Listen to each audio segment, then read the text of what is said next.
Hello, my name's Andy Downs. I'm the director of the Mike Downs Center for Indiana Politics, which is a nonpartisan organization designed to help people understand the role of politics and government in their daily lives. By doing this, we hope that we can get people to participate in political and public processes. Today's guest is a gentleman named Fred Yang. Fred is what I like to call an expert in polling, and I'm not using that term lightly. He really does know what he's talking about. Public opinion polling is more than just a horse race question. It's actually the way campaigns and administrations and nonprofit organizations try to decide what their message is going to be, how they're going to deliver it, how they develop their strategies around that, and then how effectively they've been doing their jobs. It's one part science, one part art, and fortunately Fred has mastered both parts of that. Fred is very well renowned. He actually does polling work for NBC News on occasion, Wall Street Journal.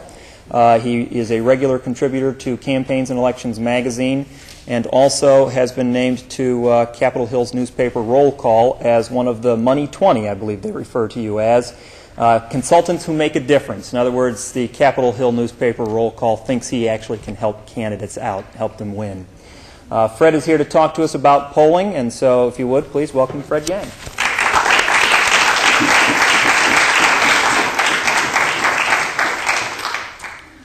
Thank you, Andy, for that introduction. Thanks for the invitation to be here. I'm honored to know how much this means to you, this whole institute, the whole center, and I'm glad to be part of it. Thanks for the chance to be here. I want to acknowledge a client and a friend, Mayor Richard. As Andy says, I'm a pollster. Some would question whether I'm an expert pollster. Worked for a lot of candidates across the country. And I just have to say how much regard I have for your mayor. I've had the opportunity to work with the mayor in 2 campaigns, and I just, you see different sides of people, and he is a man of great integrity and strength and honesty, and you all are lucky to have him as your mayor. And I feel a little, I'm still working, got to acknowledge the client. And it's a little bit of a different role for me with the mayor, because usually I'm telling the mayor what the polls say, and now I sort of feel like the mayor and Andy actually, are inside the sausage factory. Instead of enjoying the sausage, they get to see how it's made. And I just want to tell you guys, probably just like how sausage is made, sometimes polling ain't very pretty. Since we're a small group here, and I do best when I'm not in a flow, when people ask me questions. I find that's the best part of the exchange, not just for me, but obviously the questionnaire. So as I go through this, please feel free to ask questions. This is obviously more for you than for me. Whatever questions you have at any point, please feel free to weigh in. I have divided this talk on political polling into 2 different sections. One section will be, as best I can, to distill in 15, 20, 30 minutes everything I've learned about polling in 17 years of doing this. Second part of this will be taking an actual poll I did for a government and sort of showing you how polls are used in government to frame message and to help decision makers make decisions. The first thing I want to say in terms of polling is, in general, there are 3 types of polls in life. One is academic. Obviously, universities and colleges and think tanks conduct academic polling. The second are polls done by the media. Andy mentioned that myself and my firm work for NBC News and Wall Street Journal. That's a second type of poll. And the third type of poll, the one that I will focus on tonight, is strategic and political polling. Now, there are 3 different types of polls. It's really not 3 different techniques. You can only ask a question so many ways. Yes, no, approve, disapprove. What the difference in these types of polls is basically in their objectives. The objectives of academic polling is really to sort of get really into people's minds. And why do people do what they do in terms of voting or any kinds of behavior? And the University of Chicago does a great post-election poll in which, unlike the polls that I conduct, are done face-to-face. They spend an hour and a half with people, and they go across the country and talk to 5,000 Americans at one time. I mean, that's a huge, long process, but you really get to understand not just, well, did you vote for Gore or Bush, but why did you do that? And I know the University of Chicago and other institutions, they just don't ask people questions. They give people pictures. I mean, you can really understand people, but that's the goal of academic polling, is to understand things. The second type of polling is media polling. And that, honestly is done for one purpose, which is to help advance the news story. So when we poll for NBC News and Wall Street Journal, our polls are very long, 25, 30 minutes worth.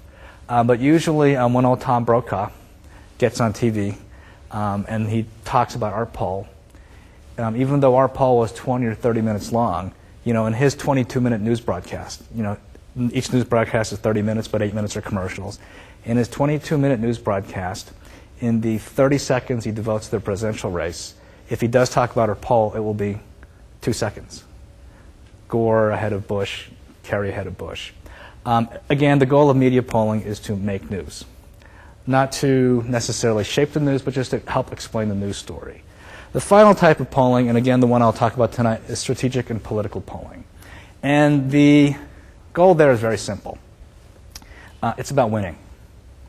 What do you need to find out from voters to shape a message that will help you win an election?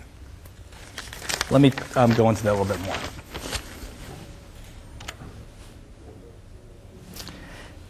In any political or strategic poll, whether I'm polling for the Graham-Richard for Mayor campaign, or for the AFL-CIO, or for the Sierra Club, those are political strategic polls. Polls are done to help determine strategy. And the three elements of strategy that we try to identify and to learn from in polls is number one, message. What are you going to say to the people? Of all the different things that I worked for Frank O'Bannon in 96 and 2000, in the 2000 election for re-election, of all the different things Frank O'Bannon had done in 4 years as governor, what's the most appealing to voters? What's going to resonate most to voters? That is important because, especially in political campaigns, I know political scientists, and probably all of us, would like the way campaigns or politics were conducted in ancient Greece. When, I guess, a bunch of people sat around an amphitheater, 2 candidates made speeches, and then you voted. Now, there were flaws with that, of course, because I don't think women were allowed to vote in ancient Greece. But anyway, that's sort of the Athenian democracy. Our version of Athenian democracy is television. And in terms of the average voter, they don't have the time, really, it gets down to really follow politics and learn about the candidates as much as they want to. And we know that as political professionals, that there's a limited window. And there are a bunch of surveys about this. One survey that sticks out is one survey claimed that the average American spends 5 minutes a month thinking or discussing politics and government. Now, clearly, they're not people like you.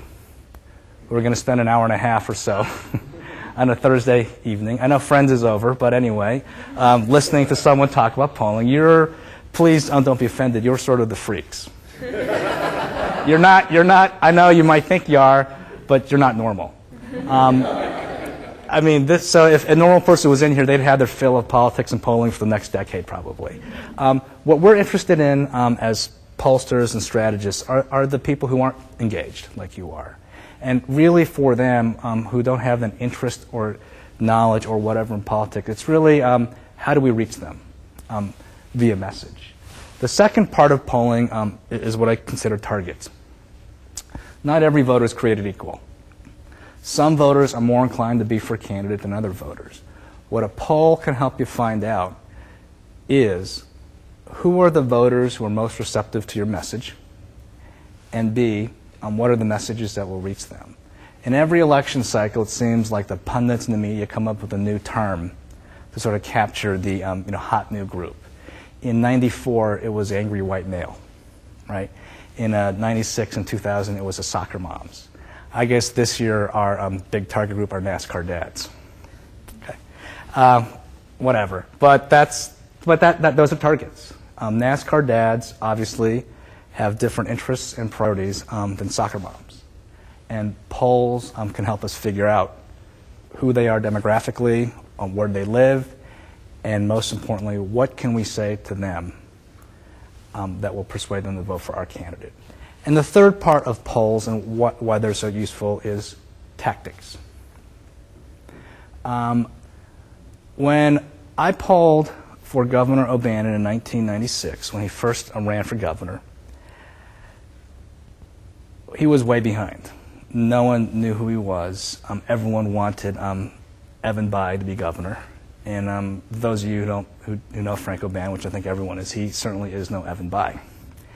And tactically, what our polling said was that in order to blunt Mayor Goldsmith, who was a young, dynamic, energetic mayor of Indianapolis, what we had to do wasn't try to match him on those qualities, but to play to Governor O'Bannon's strengths, which is his honesty, his integrity, his character, reminding people and showing people that he's Mr. Hoosier, that he represents all the values that you all hold dear. That's what our poll says. Don't try to compete with Goldsmith on issues or on fresh approach on energy, but be the stable, safe figure that people want. That's what our polling for the O'Bannon campaign '96 showed. So again, those are the elements of strategy. In every poll we do for campaigns, we try to determine message, targets, and tactics. I have a question, Fred. Yes? Do you poll to determine your tactics? Is it your interpretation of your poll that gives you your tactics? I mean, what exactly is it? Different questioning? What gives you the tactics? It's the poll will, when the poll is conducted, it will give you a better sense of tactics. But even going into the poll, writing the questionnaire, I'll get into the questionnaire writing. Even constructing the questionnaire, you have to think about what you accept some tactics and you reject other tactics before you poll it. So that you think of all this before you do the poll, and then the poll helps refine it. Does that make sense? I mean, I think so, but what is it about the polling data that leads you to O'Bannon needs to sell himself as the guy with the Hoosier values? I'll get to that. Yeah. No, that's a fair question. Okay. Getting ever so closely to answering his question, let me tell you some polling truths. And this is political polls. Okay, the first polling truth. A poll is more than just a horse race. Tomorrow morning, when those of you who are inclined to will open up the Indianapolis Star, they will report on their latest poll in the governor's race. And they will say, this person's ahead of this person. The horse race. We're a horse race country. We like to know who's ahead and who's behind. And as Andy alluded to in his introduction, however, a poll is more than the horse race. The horse race, Buskirk versus Richard, Kernan versus Daniels, is one question out of hundreds of questions in a poll. Horse races are obviously very important, but I got to tell you, when we polled for Frank O'Bannon in 1996, he was 20 points down to Steve Goldsmith at the beginning of the campaign. We knew that didn't matter. We knew he was going to be behind because of the name recognition deficit. It really was the other elements in the poll that was going to tell us how to win the race. Number two, a poll plays out an entire race in a 20-minute phone call. I have sort of boiled down politics into the 3 M's. Money, mobilization, and message. And again, what I mean by message is information. All campaigns, whether it's for President of the United States, Governor of Indiana, or Mayor of Fort Wayne, is about information. Telling voters something about you, about your opponent, or about the issues. And what a poll will do is it allows you to see how people react to information. It lets you simulate the campaign in a phone call. Because again, that's what campaigns are about ultimately, is an exchange of information. And a poll will help us find out, did people react well to this piece of information or not well to this piece of information? How do we formulate the education message? So again, it lets you play out the entirety of a race in a 20-minute phone call. The third polling truth. A poll is only as good as information that's provided. As Andy and Mayor Richard know, but mostly Andy when he ran the first campaign, when he was dealing with me, it's not that I come from my office in Washington and I say, here's the poll, we're going to take the poll, and this is what it is. As Andy knows, it was a back and forth process. I know polling. Andy knows Fort Wayne. And a good pollster and a good campaign manager, which I like to believe I'm a good pollster, and Andy's a good campaign manager, understands that, and you work synergistically. That I know some things about polling, and I'll insist on it. Andy knows what the important issues in Fort Wayne were, and we'll test it. Because remember, polls and campaigns are about information. A poll is so important in terms of how you word the questions. What kind of information you put in the questions that will determine people's answers. Sometimes we work for interest groups, labor unions, environmental organizations, whatever. I can really craft a question that will get you whatever answer you want. And you know how you do that? It's just by what kind of information you put into the question. So wording the question, the information that's provided in the question is really important, because at the end of the day, it's your questionnaire, what you tell people in the poll, that really matters. The fourth polling truth. A poll helps shape campaign priorities and spending. Polls are expensive, but the bigger scheme of campaigns, they're only about 6 to 8% of a campaign budget. But a poll, as in any research tool, helps drive the remaining 94% of the budget. Do we need to spend money communicating with men? Do we need to spend money communicating with women, younger voters, minority voters, blue-collar voters? Decisions on resources that sometimes involve millions of dollars, so important decisions. A poll can help you decide where best to most efficiently spend your money. And then I like to, the fifth polling truth I like is a poll is a useful tool, but it's not a substitute for judgment and instinct. Polls are important. I'm a pollster. I like taking polls. I like reading polls. But at the end of the day, this is what I love about what I do, and also what makes it frustrating, is you're dealing with people. And people, not surprisingly, can say, early in the poll, that education is their most important issue. They want more class size, they want fewer students in the class, and they want higher pay for teachers. And then 10 minutes later in the same poll say, no, I'm against more funding for education. Okay, stuff like that, But so, and my favorite saying to campaigns is, would that life were like a poll? Then it would be all easy. Like everything in campaigns, polls are important, but it's only a tool. At the end of the day, really, a lot of times the most important decisions that have been made in campaigns have been done without the benefit of polling. I know, shockingly enough, some pollster, and not to pick on Mayor Richard, but in the '99 campaign, we had a very important decision to make in our race against Linda Buskirk. We were behind. And in most campaigns, if you are losing, you go on the attack. The other consultants in our campaign were telling us to go on the attack. He said no. The polling said we were losing. The polling said we would probably lose if we didn't go on the attack. He decided not to do it.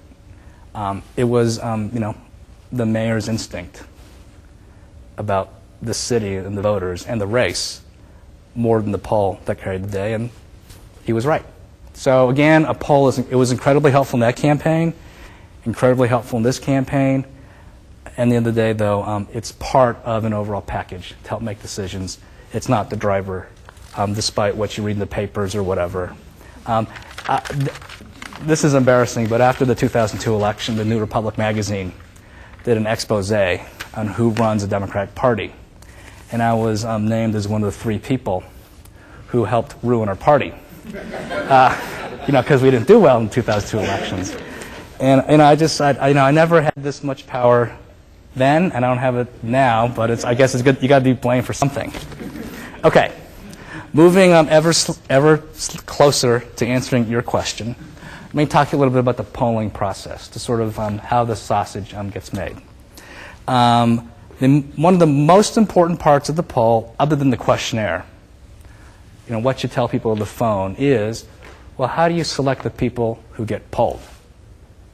And that's what I want to talk about very quickly. The first thing is something called sample size, and that's the total number of people that complete an interview. It's not the total number of people who are called. It's the total number of people who complete a questionnaire. The size depends on the level of race. For congressional races, for example, we do 400 completed interviews with voters. In the state of Indiana, when I worked for Governor O'Bannon, we did anywhere from 600 to 800 completed interviews. Sample size varies in terms of the complexity of the race and the population. But again, it's not the number of people called.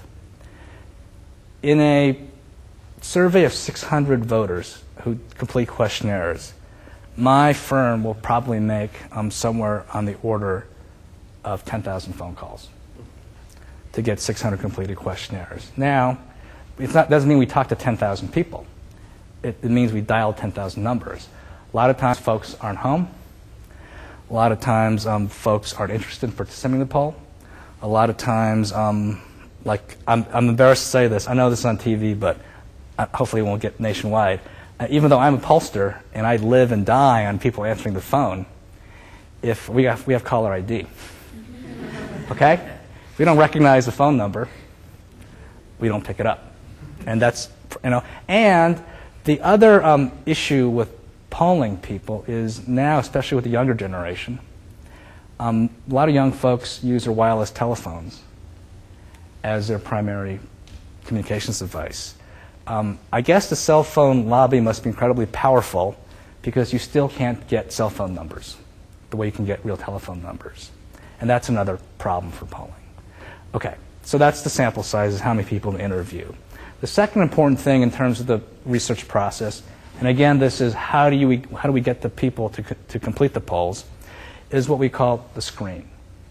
When I am doing a poll for a governor's race in Indiana, I am not interested in talking just to any Hoosier. Remember what my purpose is. It's to help formulate strategy for a campaign. Campaigns are involved in elections. So I'm really only going to want to talk to people who will be decision makers in those elections. And you know who those people are? It isn't anyone over 18. It isn't even an Indiana resident. It isn't even an Indiana resident who's a registered voter. It's an Indiana resident who will vote in the next election. That's what we call in polling the screening process. So just because I get a person on the phone does not mean that person qualifies for the survey. We take that person through 3 or 4 different questions to really determine if they're going to vote in the next election. That's why we make 10,000, 15,000 calls to complete a survey. Is we don't talk to 10 or 15,000 people, but we talk to a lot of people. And a lot of people just don't qualify in the beginning because either they're not a registered voter, or they have irregular voting patterns, or frankly, they're not going to vote in the next election. And again, as a political pollster for a campaign, I'm only interested in talking to likely registered voters. The third part of polling, very quickly, is something called call dates. Is when you take a poll, especially in the last couple months of a campaign, when, with television, direct mail, radio, newspaper ads, TV news, so much information is coming to voters, you want the poll to be in the field for a couple days. So when you read newspaper polls and you see the dates that they were conducted, most good polls have a field date of 3 to 4 days. If there's a poll that's conducted that's over a week, then really that's a flawed poll. Because I got to tell you, in October, a week is a lifetime. And what we try to do when we poll is we take impressions of the electorate. If you take a poll that's in the field for a week, 2 weeks, a month, you come back with something that I like to say is sort of like a impressionist painting. You know, the Monets, the Manets, millions of different colors. You're overwhelmed by all the colors and details. That's sort of a poll that's been in the field for a month. You don't know what people were reacting to. Okay.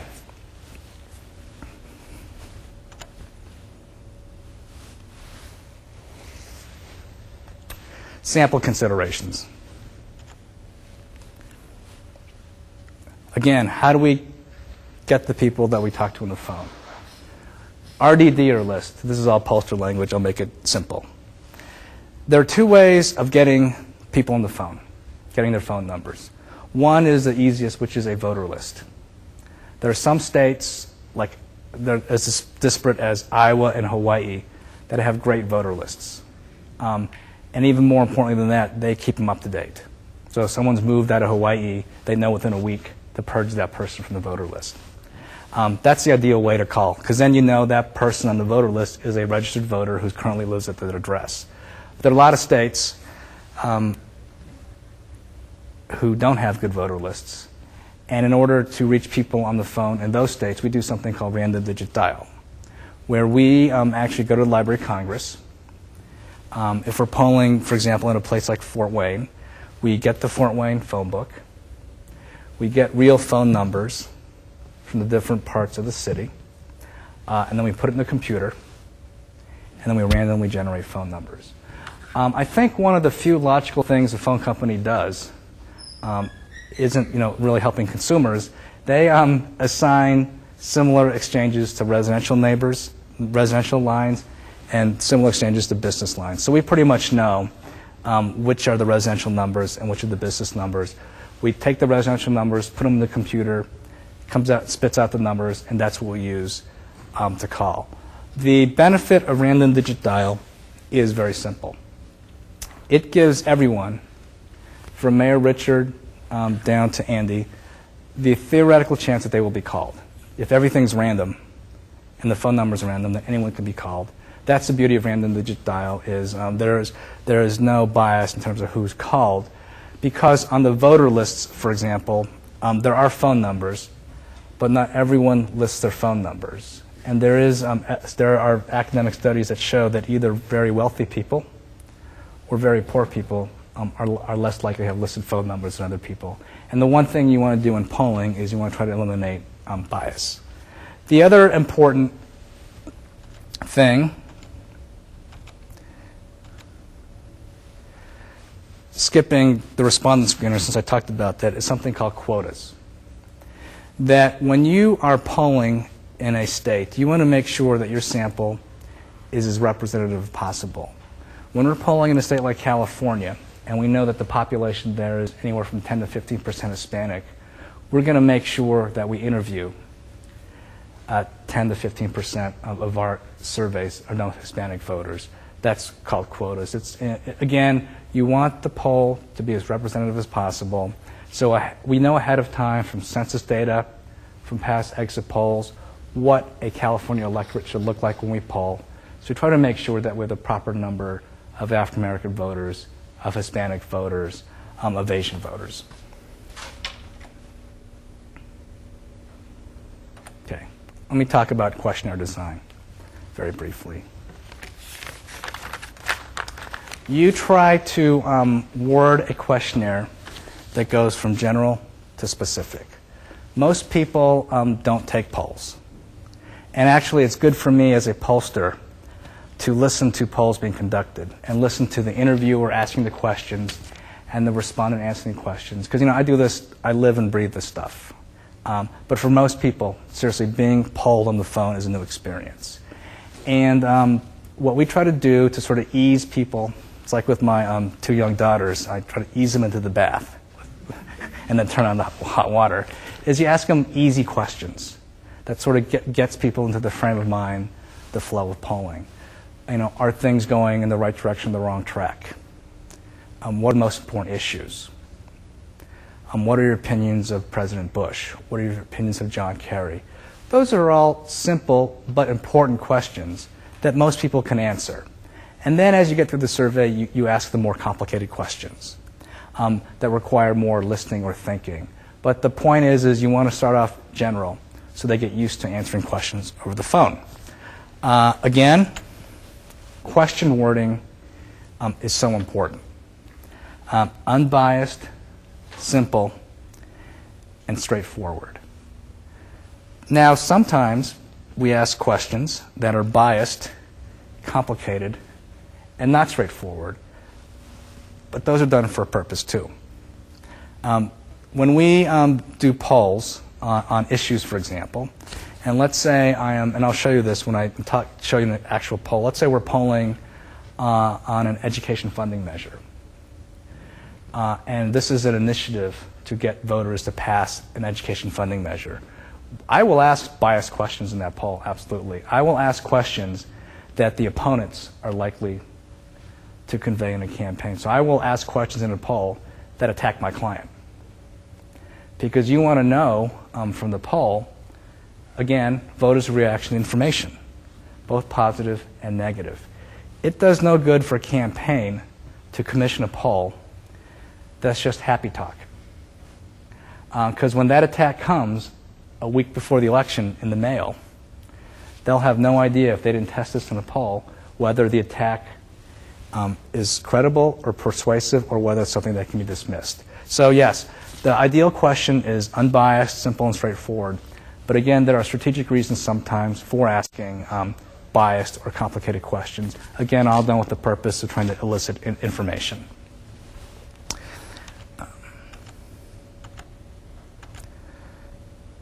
Okay, I'm running a little late. I want to skip to the elements of survey research. These are the 5 elements that are present in any political poll. I mean, the 5 categories of questions. And I think this is getting closer to your question about tactics. This helps shape the strategy and the tactics that we get out of the poll. The first element is the context and the political environment. We want to know from polls how people are feeling. I can tell you, we're not polling for either candidate, but in the Kerry and Bush campaigns, they're asking a ton of questions about how people feel about the direction of the country and how voters feel about Democrats and Republicans. How people feel about the status quo, how people feel about the political parties, has a huge impact on who wins and who loses. The best example of this is in 1992 when 41, the president's father, ran for re-election. And even though he was a victor of the first Persian Gulf War and had polling numbers in the 90% range, which was a record until his son came along, but in the same polls, they would ask questions, do you feel the country's economic policies are headed in the right direction or wrong track? And in the same polls that had President Bush with 90% approval ratings had voters saying by 75 to 20 they were concerned about the direction the country is headed economically. That was predictive of where the 92 election would be. Again, how people feel about things, it has a huge impact on how they will vote. When I polled for Governor Bannon in 1996, remember, coming off of 2 terms of Evan Bayh, when we asked people the same question in Indiana that we asked nationally, do you feel that things here in Indiana are headed in the right direction or are they off on the wrong track? By 3 to 1, voters said they thought things were headed in the right direction. That was good news for Frank O'Bannon, as Evan Bayh's lieutenant governor, as someone who could credibly claim that he was going to keep state government headed in the same direction.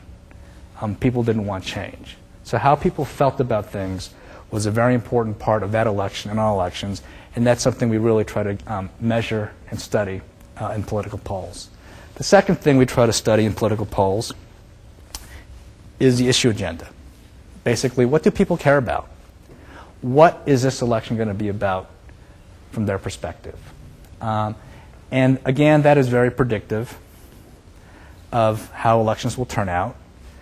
Knowing what issues are on people's minds helps campaigns be more responsive to voters. And we use polls not just to tell us what the most important issue is, in America in 2004, there are two issues, the war and jobs. So we kind of know that. So when we construct our polls, we just don't want to do a poll 20 minutes worth that tells us that people care about the economy and Iraq. Well, we know that. So then we go to another layer, which is, okay, on the economy, what do people want you to do? And there are different answers for different groups of people, but a poll, again, will help you drill down from the basic, what issues do people care about, to the specific, well, what should you do about that as a politician? The third element of a survey is the images of the candidates. How do people feel about the candidates? What are the candidates' strengths and weaknesses? If it's an incumbent candidate, for example, President Bush, do they think he's doing a good job or a bad job? Do they think he's doing a good job or a bad job on the economy, on the war, on education, on health care? Campaigns, obviously, are not just about issues. They're about the candidates. And we spend a lot of time in polls, obviously, figuring out how people feel about each candidate. The fourth part of polls, again, message testing. That's probably, along with money and mobilization, one of the three most important things of political campaigns, is we test messages. And in any good and comprehensive poll, we will test the four types of messages for both candidates, which means that for my candidate, I will test the positive reasons to vote for that person. But I will also test the negative reasons to vote against my candidate. And I will do the same thing for the opponent. Again, the positive reasons to vote for my opponent and the negative reasons to vote against my opponent. And I got to tell you, I've done this for 17 years, worked for a lot of different candidates, been involved in a lot of tough campaigns.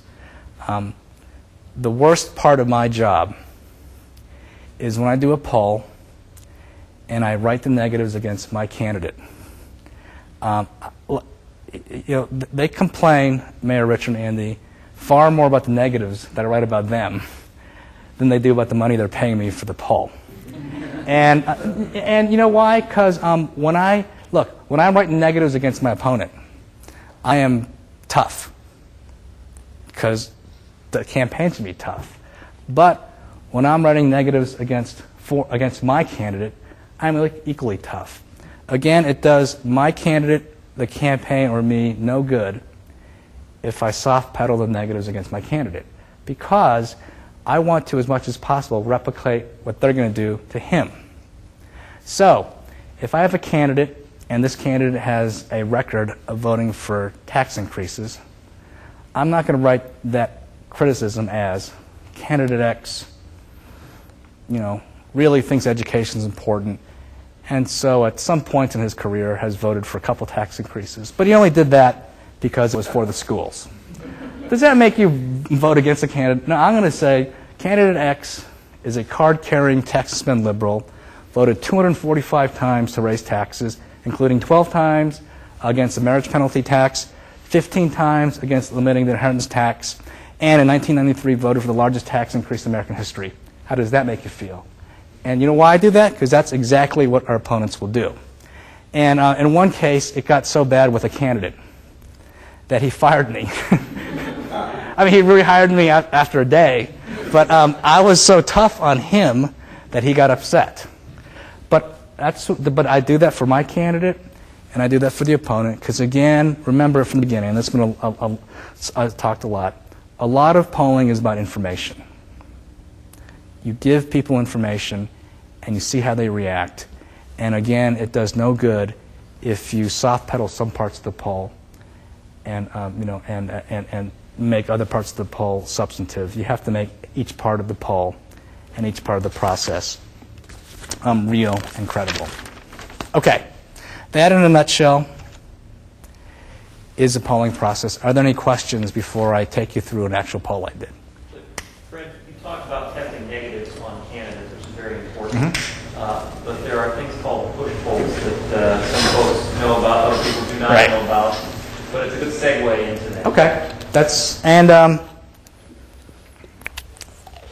Okay, a push poll. This is the definition of a push poll.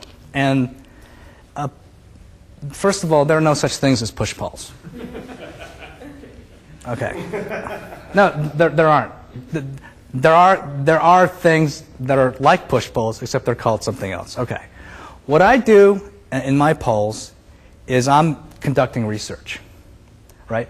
I am asking people questions and getting information. My polls typically are either run anywhere from 8 minutes to 25 minutes long.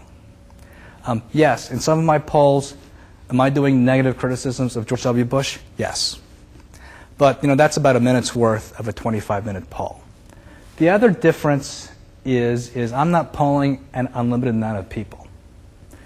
I'm polling 600 people in Indiana or 1,000 people nationally. But again, I think what I do is I try to get information. So get information, not give information, but get information from voters. That's survey research. What Andy was doing is talking about something called push polls. And that's Andy and everyone, just a term the media uses because, look, there are a lot of great media people. There are others who aren't so great and they're lazy. What push polls are, and that does occur, except it's not called push polls, is this is what the media says a push poll is. I'll just pick on anybody. The Kerry campaign. No, actually, this is better. In the 2000 primary in South Carolina for president, the Republican primary, some group, we don't know who, made 20,000 phone calls to South Carolina Republicans saying that John McCain had been tortured in Vietnam and revealed sensitive information about the United States while he was being tortured. Basically said he was a coward and a traitor. Okay, I'm not being as eloquent as that phone call was. It was a 30-second phone call, just enough time to say John McCain was a yellow-bellied coward who crumpled under torture, and it was made to 20,000 households. Okay, so that's not... Oh, and then they might have said at the end, well, does that make you want to vote for Bush or McCain? Okay, that is what the media calls a push poll. But there's a big difference between that and what I do. First of all, it's 30 seconds, right? And it's really giving information. The second thing is they call 20,000 people. Hell, I don't know, it might have been 50,000 people. That's basically like a TV ad, a radio ad, a newspaper ad, done in the guise of a poll. That's what the media calls push polls. It's not legitimate survey research. And again, how you can distinguish a real poll, my poll, versus a so-called push poll, again, is the length. Most legitimate polls, which again, do contain negative information, they're anywhere from 4, 6, 8, 20, 25 minutes. Secondly, most legitimate polls interview anywhere from 400 to 800 people. It's an interview. Again, push polls are short, 15, 20, 30 seconds. And the universe of a push poll is unlimited. Because again, the difference is my polls try to get information, push polls try to convey information. In order to convey information, you've got to reach a lot of people. So they're trying to reach 20, 30, 40,000, yes. So would you want push polls stopped somehow? I mean, doesn't that give polling a bad name? Would I want push polls stopped? Yeah. I can't even get my daughter to go to bed at 8 o'clock at night. I don't know how I can get pushed now. Would I want push polls to be stopped? Yes. Would I want negative campaign commercials to be stopped? Yes, because it's really the same thing as a negative campaign commercial is a push poll. It's just, it's quote unquote dirtier because unlike a TV commercial, as soon as a campaign puts a negative commercial on, we all see it and we can see whether it's true or false. The insidious nature of push polls are that it's very, very hard to track it. I think that's sort of the problem with push polls is a lack of accountability. Look, in America with the First Amendment, you can basically say anything you want if you're a political candidate, whether it's true or not. But most candidates are stopped from outright lying because of the newspapers. Okay? David McIntosh, whatever. Look, I don't want to that's a partisan thing. If someone runs a negative commercial on TV and it's a lie, this is what will happen. The Indianapolis Star will write an article saying, that's a damn lie, or words to that effect. And you know what's going to happen? The campaign who is being attacked will take that quote and do a response ad saying, candidate X is a liar. That is far more damaging than the original attack. So most campaigns are self-policing. We did not want the Indianapolis Star saying we're a liar. We don't want the Indianapolis Star saying you can't trust this person because he's running a sleazy campaign. So there's some self-policing mechanism that stops campaigns on TV or radio or mail from crossing the line. Does that mean campaigns do cross the line sometimes? Sure. But a lot of times they get called on it. Again, the problem with phone calls is it's very, very hard to trace. Unless you're unlucky to call Mary Beth Schneider's house and have her listen to it, you know, it's sort of never existed. So, and look, there's also such things as positive push polls, where campaigns will call people and say, did you know John Kerry won the Bronze Star, the Silver Star, you know, is pro-education, loves babies, and is nice to his mother. I mean, that's a push poll too, just in a different sort of way. So, I mean, look, I think this is a great issue. I think that, you know, it's a different realm than polling, because they're just sort of using my good name as a pollster and saying it's a push poll, but it's really not a poll under any means. But do many of the people that receive one of those polls think it's a scientific type of inquiry, and are they confused about which way the information is flowing? No. I mean, I think they kind of figure out. You know, look, most people still aren't polled. So if a person gets push polled, you know, they won't be able to compare it to, oh yeah, Fred Yang called me a week ago.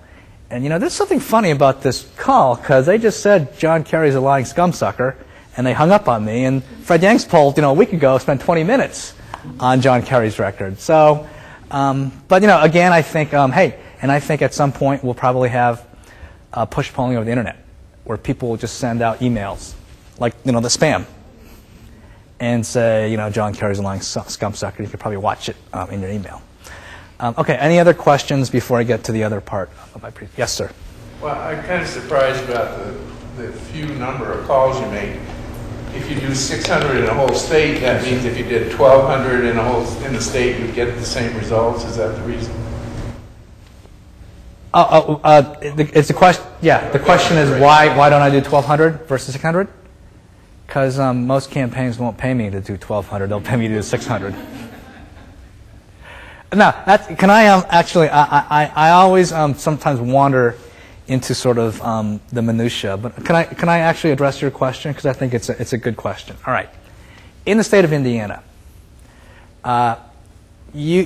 this overall sample size of 600 that we use is determined mainly by geography. Okay, so just to give you an example, I think Fort Wayne media market, not the city, not Allen County, but the Fort Wayne media market, is about 10% of the total statewide vote. Okay, give or take, 10%, okay? So do the arithmetic with me. If I have 600 voters statewide, that means I have about 60 people from the Fort Wayne media market. In scientific polling terms, a subgroup, which would be Fort Wayne, or men, men are subgroups, women are subgroups, but the Fort Wayne subgroup, in order for that to have some validity, needs to have a minimum of 50 to 75 respondents. Okay? So if I did 400 interviews in the state of Indiana, that would only be about 40 people in Fort Wayne media market. That's lower than what's considered an acceptable threshold for statistical validity. That makes sense. Look, I could do 3,000 interviews in Indiana. I would love to do 3,000, because then I could look at the Muncie media market. You know, I could look at LaPorte and all those places. But alas, I'm a Democrat, and Democrats don't have as much money as Republicans do. Any other questions before I move on? That actually was one thought I had is, do most pollsters, are they affiliated with one party? And if so, why? Great question. Remember at the beginning I said there are three types of polls in general: academic, media, and strategic. There are a lot of political pollsters who have strong academic backgrounds, PhDs and master's degrees.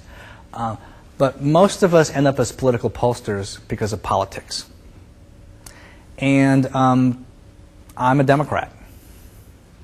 I like Republicans. I even think I've got a couple friends who are Republicans. But I would never work for a Republican because I'm a Democrat. I want to elect Democratic candidates. And the Republicans are the same way. Most of the pollsters at the upper echelons are partisan. Strictly work for Democrats, strictly work for Republicans. I will tell you, sir, that there are 3 or 4 great Republican polling firms whose numbers I would trust. Because there's, again, only certain ways to ask questions. The only difference between what they do and what I do is that they look at it from the Republican perspective. Now, there are a few pollsters. Actually, I can only think of one, and I'm not even sure he's a pollster, but Dick Morris, who, President Clinton's pollster. He also worked for Trent Lott. I bet he had some interesting conversations in the mirror. But anyway, he worked for Democrats and Republicans. Look, there is no rule. Obviously, you have to be a Democrat or Republican. A lot of what I do and a lot of what the campaigns are about are relationships and trust.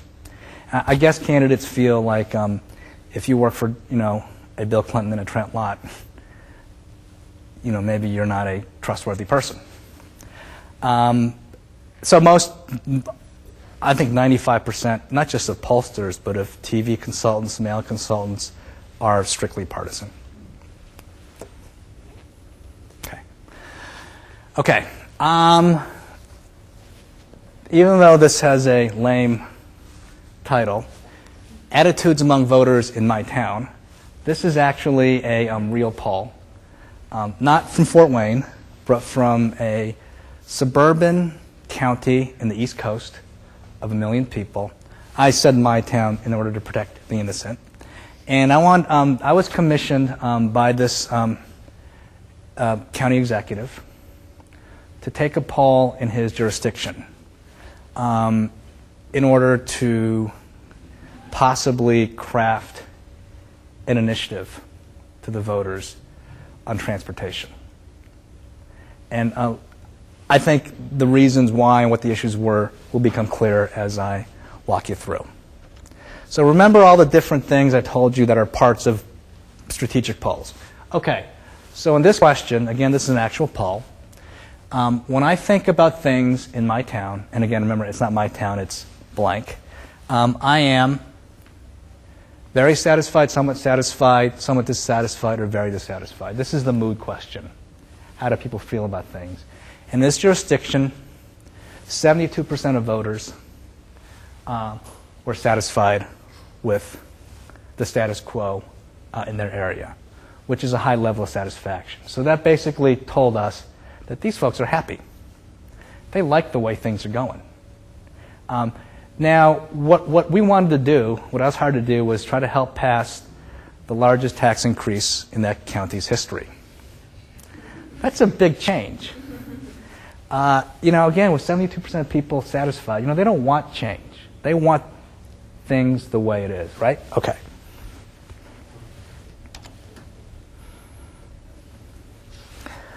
The good news is they were so happy that nothing really bothered them.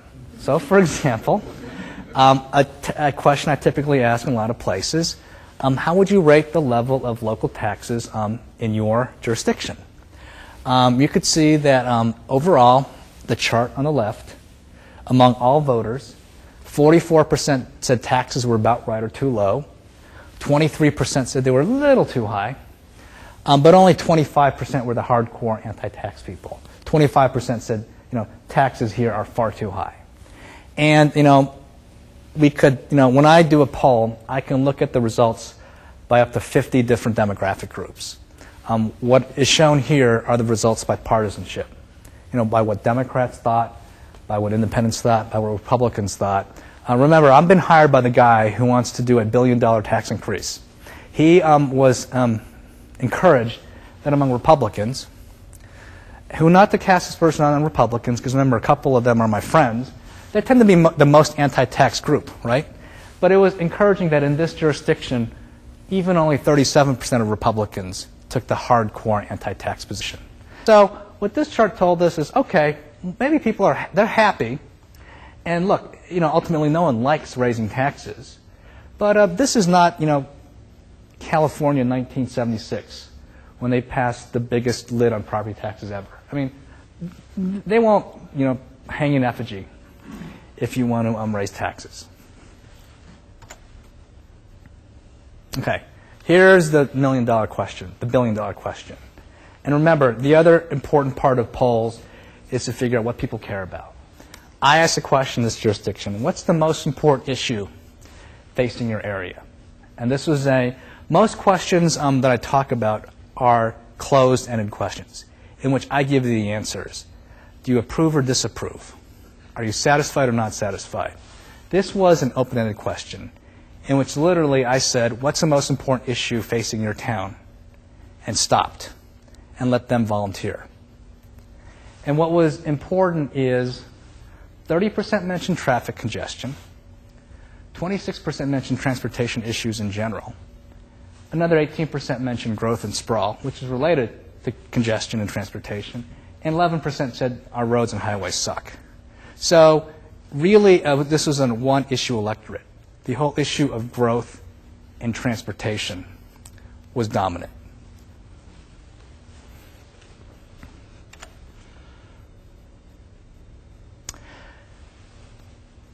And then we asked specifically, because again, we knew it wasn't a surprise to us that traffic was a big issue. Then we asked a follow-up question. How big a problem is traffic congestion in your jurisdiction? 28%, the pie chart on the left, said it's one of the biggest problems. It's the biggest problem in our town. And another 47% said it's among the top 2 or 3 problems. So 3 out of 4 voters in this jurisdiction thought that traffic and congestion was a major problem. And what was important was there was no gender gap. Men and women thought alike. And there was an income gap. That upper income and lower income voters felt the same way. So this was an issue that united the county. Then we tested our proposal. What is your reaction to a new transportation plan that will require raising local taxes to build new roads, highways, and expand the bus system and the commuter rail system? You could see 65% were in favor, 26% were opposed. And again, when we looked at it by political partisanship, what was important to us was that independents and Republicans both had the same opinions, that by 2 to 1, they favored this $1 billion tax increase to improve transportation. Here comes the push-pull part of the poll. Okay, we sort of figured that people would have a favorable reaction. So then we thought, let's try to run a campaign and see what will happen in a real campaign in which our side gets to make an argument and the other side gets to make an argument. And so we said, you know, our supporters say giving other pressing needs, we won't make progress in relieving excessive traffic congestion until we find new revenue. Basically, schools are important, healthcare is important. We shouldn't take any money from those things to fix the roads, but fixing the roads is so important, we need more money. That was our case. And then I did the opponent's case. We're already overtaxed. They actually were and are overtaxed. The solution to traffic and reducing congestion isn't more roads. Remember, we just said we're going to spend $1 billion to build new roads, but a stricter controls on growth and development, which was the campaign the other side was going to run. And in this iteration, remember, at the previous chart, we were ahead 65-26. In this chart, we're only ahead 46-38. And remember how happy we were about those Republicans? Well, when we sort of do the anti-tax argument, the Republicans flip. And Republicans say by 55-35 they're opposed to this plan. Okay. So what happened?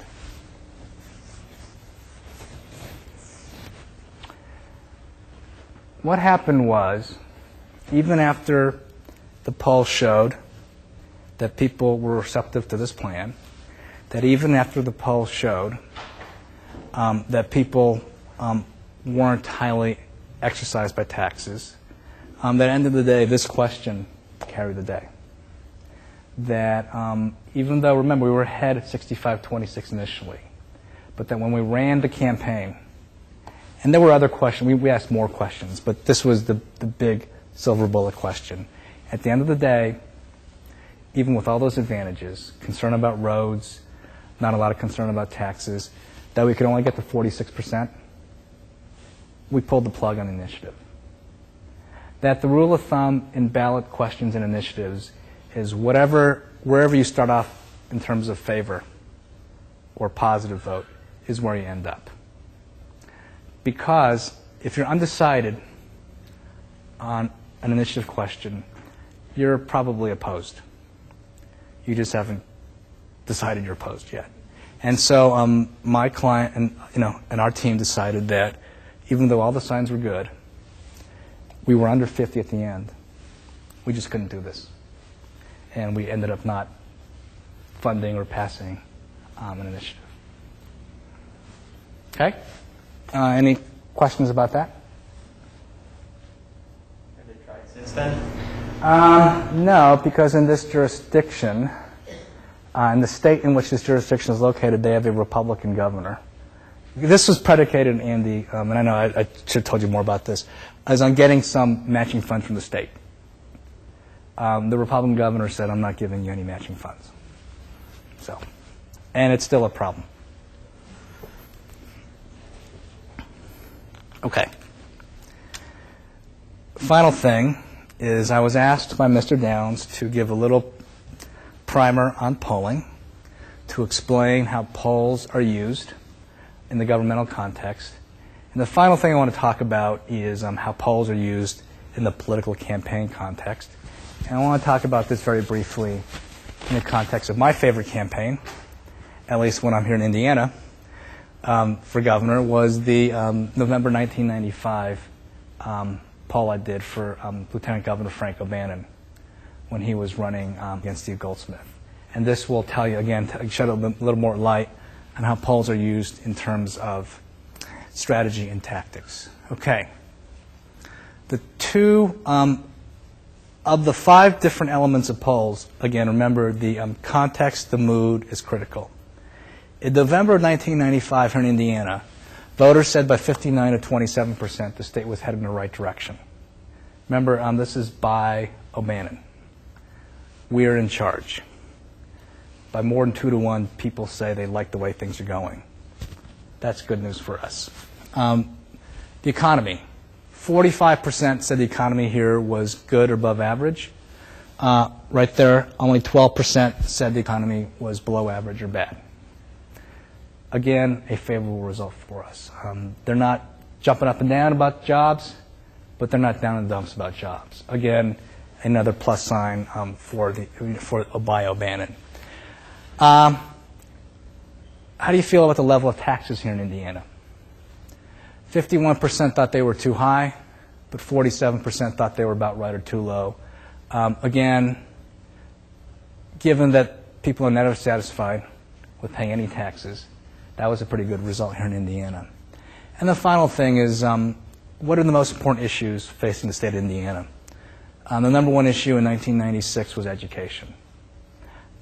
Then crime, then taxes and jobs. That was a good issue agenda for Democrats. In most other periods in Indiana, the number one issue was taxes. Education in general is a good Democratic issue. Taxes in general are a good Republican issue. This chart, in terms of the context, the setup for 96, showed that Governor O'Bannon was sort of going to be going with the wind.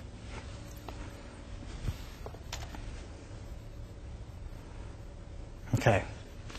The other important thing about that election was who both candidates were trying to succeed, Evan Bayh. 68% of Hoosier voters on the left gave Governor Bayh an excellent or good job rating, which is phenomenal for a Democrat governor of a state like Indiana. And then on the right, what do you want the next governor to be? 47 said, be like Evan Bayh, and 39 said, I want someone different from Evan Bayh. That is a very good result, because any politician after 8 years, and I guess he'd been Secretary of State for a term, they get tired of you, no matter how popular you are. And they want a fresh face or new blood. The fact that voters still said by 47-39 they wanted the same approach as Evan Bayh was good for us, because they weren't looking for something different. The problem, or the challenge for the O'Bannon campaign was here at the bottom. Is Frank O'Bannon close to Evan Bayh, or is he separate from Evan Bayh? And you could see by 23-21, they said we were close to Evan Bayh. Remember, we're the guy's lieutenant governor. So it wasn't a good sign that 21% thought we were different from Evan Bayh. But what was even a worse sign was that means 56% of people had no clue about Frank O'Bannon.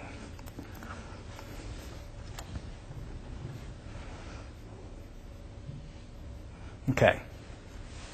Very quickly, I want to focus on the chart on the left, how people felt about the candidates. Actually, at this point in the election, both Goldsmith and Governor O'Bannon had the same name recognition. So with Steve Goldsmith, 61% of voters recognized his name. With Frank O'Bannon, 61% of voters recognized his name. But then we asked, among those who knew each candidate, well, how do you feel about each candidate? For Steve Goldsmith, 35% had positive feelings, 9% had negative feelings. With Frank O'Bannon, only 22% had positive feelings, and 9% had negative feelings. So Governor O'Bannon had the same level of name recognition, but his positive name recognition was far less than Steve Goldsmith's. And that's the difference between the jobs they had. Goldsmith was mayor of Indianapolis, so he was in the paper every day. As Mayor Richard knows, the mayor is a pretty visible person. And before that, he'd been prosecutor. Frank O'Bannon was lieutenant governor to Evan Bayh. And it's sort of not like just being lieutenant governor to anybody. He was lieutenant governor to Evan Bayh. Senator Bayh tends to overshadow people, and he overshadowed this guy. And it got to the point that I remember a newspaper did a poll early in the '96 election. And this, I believe, was the actual wording of the question. As you may know, Evan Bayh is term limited and cannot run for another term as governor. Can you please tell us who you'd like to be Indiana's next governor? Evan Bayh finished second.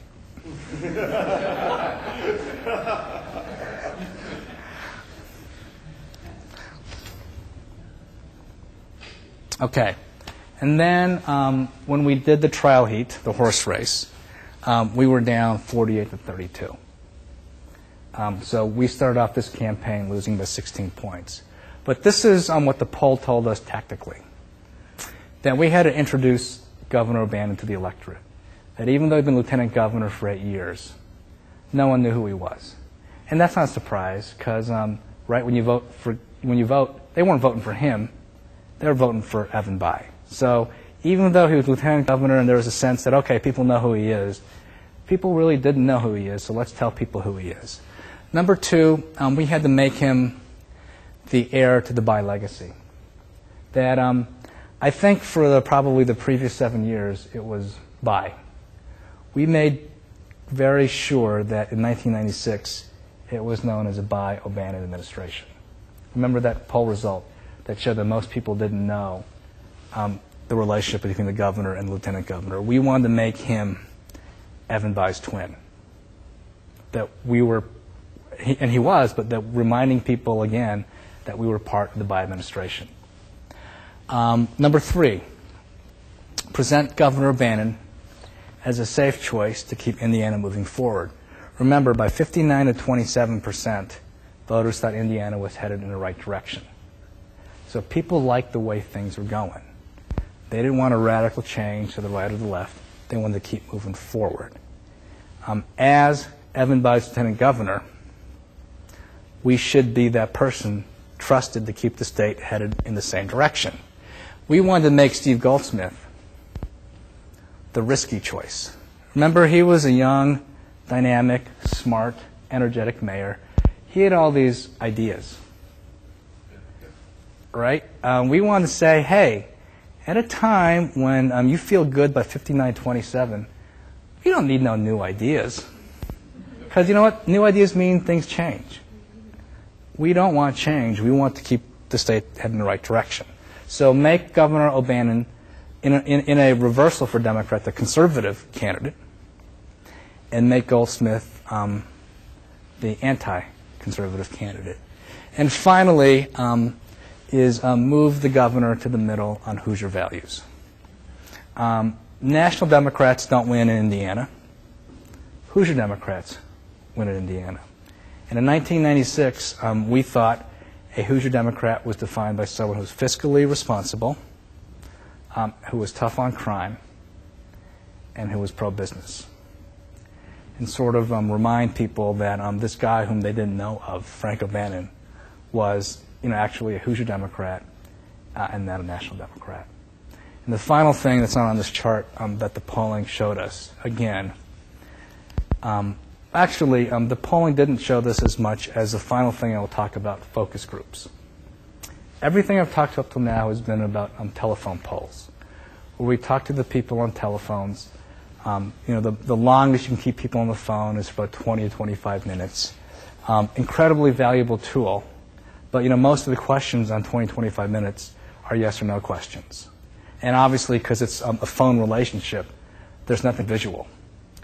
We supplement telephone polls with something we call focus groups, which are getting about 10 to 12 people around the table.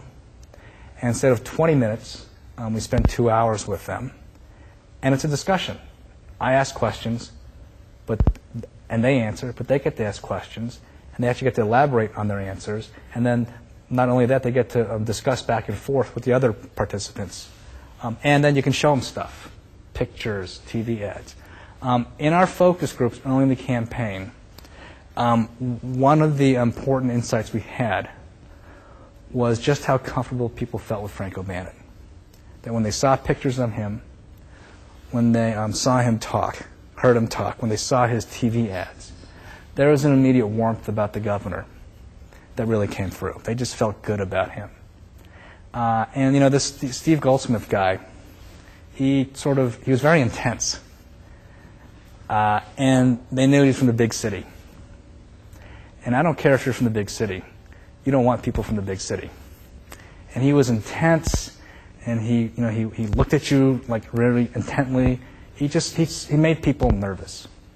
And that actually is sometimes what's most valuable about focus group research, is not just listening to people talk, but to get their reactions. Nonverbal reactions. That with Frank O'Bannon, when we showed the ads, people would sort of lean forward, because they wanted to see more. And with Goldsmith, they would sort of lean back. And it was really symbolic, I thought, of sort of the different natures of each candidate. Any questions? Yes. Not only do you do polling then, but you consult with the client to go to the next step, which is strategize. So you are taking the data, interpreting it, and strategizing to a winning campaign. Yes. My A little more than polling to me. well, yeah, no, well, it's taking the polling data, the research, and sort of projecting what it means. Yes. Yes, sir. Do you have a handle with regard to elected officials right now, say national elected officials, 435 congressmen, 100 senators, 50 governors? How many of those individuals are really strongly driven by ongoing polling and their own decision making? That's a great question. I would say that, let's see.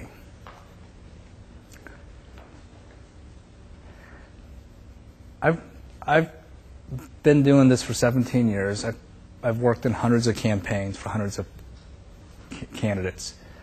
I'm sure I'm exaggerating, but I don't think I've ever had a candidate tell me to put a question in a poll to help them decide, whether to be for it or against it. And I think, and I know I would, yeah. And I would, honestly, I would say, and I'm a Democrat and I work for Democrats, I would also wager to add that I think there are very few Republican politicians who would do that. Because, look, I think, do we use polling to help public officials? Absolutely. Like the poll I just told you, this county official wanted to do $1 billion transportation tax. That's what he wanted, and he wanted to use polling to help determine how best to sell it. So yeah, I will get hired to help public officials do the best job they can to sell their product to the voters. But again, here's where what you're getting at actually happens more. There's an important vote. It can be about anything, the war, abortion. What will happen is they will say, here's this vote, here are the two positions, tell me the consequences. What happens if I vote one way? What happens if I vote the other way?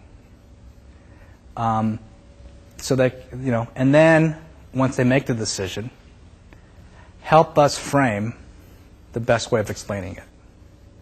So I know it's a little murky, and I'd be more frank if I wasn't mic'd up. But has a politician ever asked me, Fred, what do I do? No. And I'd feel uncomfortable doing that.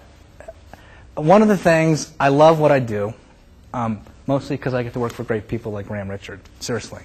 And I love what I do, but I know my place. I don't live here in Fort Wayne. I live in Washington, D.C. I don't know the issues. I would never presume to tell the mayor or anybody what to do. If they ask me for advice, they ask me how to frame a message, I think I'm pretty good at that, so I feel free with doing that. But no, and I know Republicans would say the same thing. Because, at the end of the day, that if you're a politician and you're totally poll-driven, you can't get away with it for that long. Look, I'm a Democrat, and I don't want to make this, into a partisan thing, but just please indulge me for 1 second. I think, for example, that George W. Bush and Bill Clinton are probably the two most poll-driven presidents we've had. And I think sometimes for both presidents, the parts were greater than the whole. That they were so poll-driven. School uniforms, okay, Clinton. That they, look, they do polling every day. Both presidents do. And they slice and dice the electorate. And that's why in '96 they did school uniforms, Clinton, and TV violence. That's why Bush is doing some of the things for some of these constituency groups. I think at some point when you do that, you become so small that you lose a big picture. And really, at the end of the day, people have to have a sense of the whole person. So, I think it's very rare of a politician who puts a question in a poll to figure out what they do. I know that's a very long answer to your question. I apologize. Yes? Yeah. From a polling perspective, what happened to Al Gore? The country was humming along. The economy was great. It wasn't a big international problem. What did he do wrong? Okay, I will do what I hate when other people do, which is Monday morning quarterback, because I was involved in the Gore campaign. Well, remember, first of all, he did win the election. Okay. But then the other question is, well, why didn't he win it by more? Because there were academic studies that showed on all the historical measurements, the economy, jobs, that he should have won by double digits. I think, first of all, that's a misreading of the electorate. I mean, we're a divided country politically. I mean, I think there hasn't been a president who's won with more than 50.1% of the vote since, Ronald Reagan, since George W. Bush in 1988. We're very divided. Okay, here's what happened to Al Gore. And this is actually what I love about what I do, because it's not just about the numbers. This is what I believe happened to Al Gore, is he should have tried to take more credit or associate himself more with the Clinton economic recovery. Okay? Okay. Y'all remember what happened in '98 with the president and the intern? Al Gore got mad and embarrassed. And if you notice, you should see when you go back to other things, they were buddies in '92. They did the bus tour. Bill, Hillary, Al Tipper, they did the Mississippi. They were on the Fleetwood Mac song, held hands, blah, blah, blah, blah, blah. I think after '98, they were publicly distant. He wanted to win on his own terms. He was mad at the president for what he did. And so that personal thing dictated the campaign. He would not associate himself with Bill Clinton in order to win the presidency. I think at the end of the day what happened. Did the polls show that that's what he ought to do? Yes. In spite of the Lewinsky scandal? Mm-hmm. Look, did the polls tell him to do that? Yes. Not black and white. Because here's why. He was getting all the negative baggage of Clinton. Look, I'd be in focus groups with seniors who were Democrats who voted for FDR. And they were angry at the president. So Gore was sort of getting all the baggage and none of the benefit. And yeah, look, the guy won or lost by a couple of votes. A lot of things could have made a difference, So arguably, trying to tie himself closer to the Clinton economic plan would have helped him. Sir, Mr. Chairman, you had a question? Follow up on that. What does Kerry have to do? What does polling show he has to do to beat Bush? Again, I hate when people do this to me. I'm not involved in that campaign. No. I mean, I believe that first of all, President Bush is incredibly vulnerable. The war and the economy. I believe that because of the new campaign finance reform laws, there is these special interest groups called 527s, where all the money that would go to, candidates go to these interest groups. They've been running TV ads in the swing states. Fortunately or unfortunately for Indiana, you're not considered one of the swing states, so you don't get to see these ads. Actually, I think that's a good thing. Okay, so these poor Missourians are seeing like 100 ads a day. Okay, most of our ads on the campaign have been anti-Bush. And I believe that's our first mistake, is people know what they don't like about Bush. I think lost in all this has been, well, what do we like about Kerry? I think if you stopped an average man or woman on the street, could they articulate for you what a Kerry presidency would mean for them? I'm not sure the answer is yes. And then I think secondarily, what he needs to do is his best moment in this campaign thus far, I believe, was a weekend before the Iowa caucus. And remember that a gentleman that he rescued in Vietnam showed up on stage to say that John Kerry rescued me, and they campaigned all across Iowa. That, I think, revealed John Kerry as a human being. And I think that sense about Senator Kerry has been missing since then. So I think tell them, us, what a Kerry presidency means, because we know why we don't like Bush. We see it in the papers and the news reports every single day, right, with another person killed in Iraq or another company that goes overseas. But I think the Democrats' concern and the Republicans' hope is that John Kerry can end up being our version of Bob Dole. A war hero, versus a draft dodger, right? That's what '96 was about. This is in some respects what 2004 is about. Yet, at the end of the day, Dole was a politician. And I'm concerned that Kerry comes across as a politician. Yes, back there.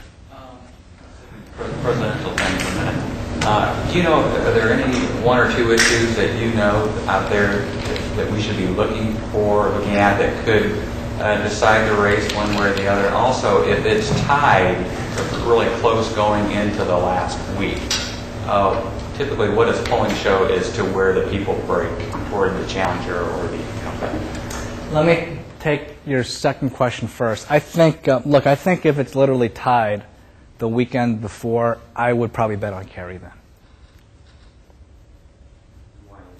Well, just because I think at that point you are, look, this is an incumbent election. Bush is the incumbent. I think it's a referendum on Bush. So I think if you're not for Bush in that last weekend, you're not going to be for Bush on Election Day. Okay. In terms of your first question, I'm going to throw out the economy and Iraq, because those are the obvious issues, right? To me, the sleeper issue of this election, that if we lose this election, that all the smart people will be talking about in 2005 is why the Democrats lost, is I think it'll be education. Okay, it's not, look, basically from like 96 to 2002, education was the top issue. It's not the top issue anymore. It's been eclipsed by the economy, by Iraq, by healthcare, but it's still an important issue. And this is the political brilliance of Bush. Up until President Bush in 2000, the Republicans in education were defined by Newt Gingrich. And look, I'll tell you, as a Democrat consultant, we ran ads up the wazoo from 94 to 2000 on. The Republicans want to eliminate the Department of Education and the for-school vouchers, because that was a contract with America. Well, in 2001 and 2002, President Bush proposed and passed the No Child Left Behind Act, right? It passed the House, I think 410 to 10, so obviously got a fair number of Democrats. It passed the Senate 98 to nothing, and the co-sponsor of that legislation was that renowned conservative Democrat, Ted Kennedy. Okay? So this is what the debate is going to be about in 2004. Remember, up till 2004, the debate's on, hey, we're Democrats, we're for public education, and the Republicans, they want to eliminate the Department of Education, and they're for vouchers. The debate now is going to be, okay, we both support No Child Left Behind, but whereas George Bush gave $10 billion, we want $30 billion. Okay? The debate has changed. It's not now whether or not the Republicans are for or against education. The debate now is whether the Republicans support public education enough, right? A different debate. George Bush's best issue, folks, ironically, other than the war, is education. That's been lost in all the news, and as it should be, on Iraq and the economy. And where education is important for the president is with suburban women. And I'm not just picking on Bush. Kerry campaign's doing the same thing. This is going to be a 50-50 election, so they're focusing like a laser beam on these important demographic groups. Suburban women care a lot about education. If we lose this election, I think one of the unsung issues will be education. Yes, sir. The Reagan Reagan Democrats, why have they not returned to the Democratic fold? Because, sir, I think they were Republicans all along. Look, I'll just give you an anecdote. I do a lot of work in Kentucky, your neighbor to the south. They have party registration. You all don't. In Kentucky, the party registration, seriously, statewide, is like 65% Democrat and 30% Republican. Okay? They have a Republican governor, and they have 2 Republican senators. You know why? And I did ask focus groups. I asked people who were Democrats, but who didn't vote Democrat, why they were Democrats. And because, still in Kentucky, all the action is in the primaries. And only the Democrats have primaries. So they go, yeah, we're Democrats because we want to vote for a sheriff. But, man, we hate those Democrats, so we vote Republican in the fall. But I think, sir, in answer to your question, no, I think a lot of these Reagan Democrats were Republicans. Yes, back. Have you done any polling outside the country, and if so, do you have any interesting stories? You know, no, and no. You know why? Look, there are a lot of other consultants and pollsters who will go to wherever, and get. There was a story about the Dominican Republic presidential election where Dick Morris got paid $500,000 to consult my campaign. I don't do that, and not because I think it's. Number one, I've got 2 young kids. I don't want to go to the Dominican Republic. You know, the thing I love about Indiana is I can alleviate the go in the morning and be back home for dinner. I kind of think if I went to the Dominican Republic, I'd be there for a while.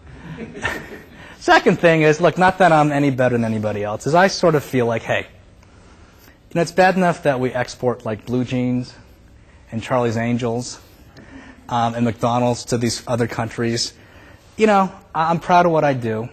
I like to think I'm good at what I do. You know, but you know, in these countries, politics is real. I mean, people live or die sometimes, and I you know, get another pollster to sort of tell you how to attack the rightist party. I have enough trouble understanding American campaigns where people speak English. I'll try to get better at that and worry about the foreign campaigns for other people. Thank you.